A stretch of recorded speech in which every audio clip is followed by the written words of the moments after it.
Assalamualaikum warahmatullahi wabarakatuh. Kami dari kelompok 3 kelas 3 DKVB akan memaparkan materi mengenai penyimpangan pada demokrasi terpimpin.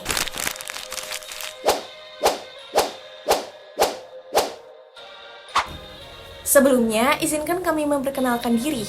Perkenalkan, nama saya Sabrina Fade Kerpina dengan nomor absen 23. Perkenalkan, nama saya Muhammad Adam, nama absen saya nomor 10. Perkenalkan, nama saya Muhammad Sari Asyakoti, nomor absen 13. Perkenalkan, saya Muhammad Zidan Al-Bustomi, nomor absen 14. Perkenalkan, nama saya Novel Makarim Izumi dari kelas 12 DKVB.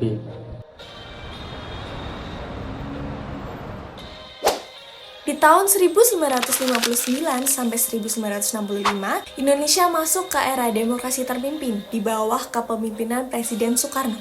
Awalnya, sistem ini dimaksudkan untuk menciptakan stabilitas, tapi sayangnya malah melenceng dari prinsip demokrasi.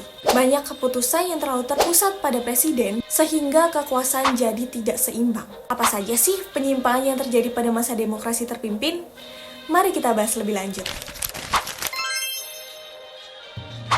Pertama, mari kita bahas tentang pembentukan MPRS atau Majelis Permusyawaratan Rakyat Sementara dan DPR-JA. DPR hasil pemilu 1955 awalnya mendukung kebijakan Soekarno.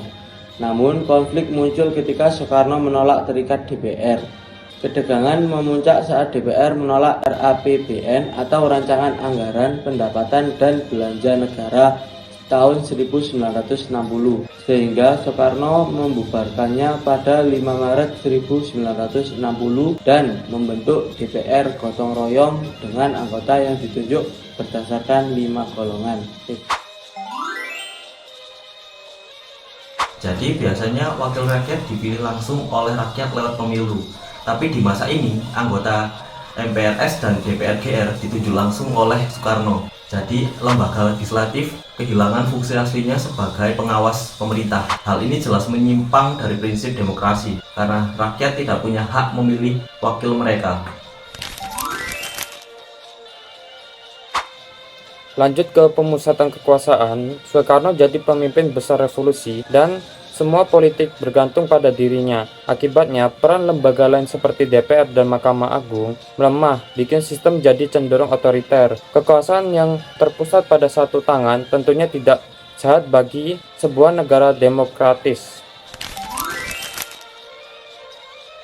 Selain itu, ada juga penetapan presiden seumur hidup yang dilakukan melalui ketetapan MPRS nomor 3 1963. Soekarno ditetapkan sebagai presiden seumur hidup, padahal menurut Undang-Undang Dasar 1945, presiden dipilih setiap 5 tahun. Hal ini melanggar prinsip demokrasi yang seharusnya ada pemilihan berkala untuk memilih pemimpin.